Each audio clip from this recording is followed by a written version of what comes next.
You know, so good afternoon guys. So may client tayo ngayon dito ni Sen Navarra. Yes, so sir ay nagpakabit ng Senlo X3 natin. Saka ang special request ay yung wireless na switch, wireless na remote. Yan. So para saan nga ba yan? Para yan dun sa on-off ng ating Senlo. Yan. So paano nga ba nag-work tong remote natin? Yan. So itong currently ngayon naka-open yan. Gawin natin. Patayin natin sa remote lang.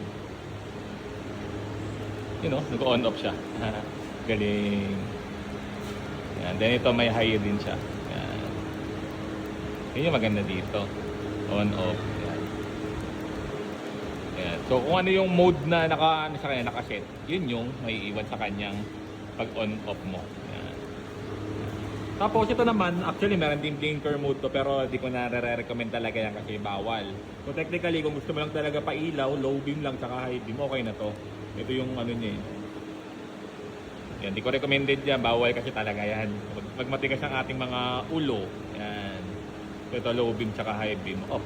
Yan. Kunyari, kahit na approaching ka na sa kotse, kadala-dala mo tong remote, pabalik ka, madilim yung parking mo, pwede mo na agad i-on yun. Mapalapit ka pa lang.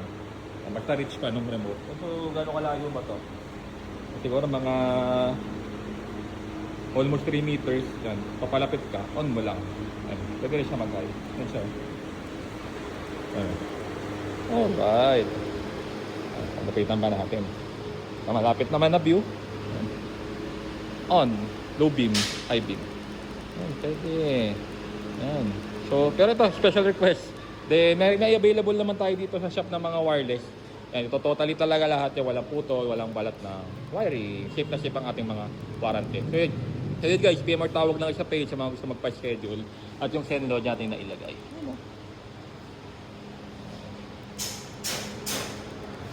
Thank you.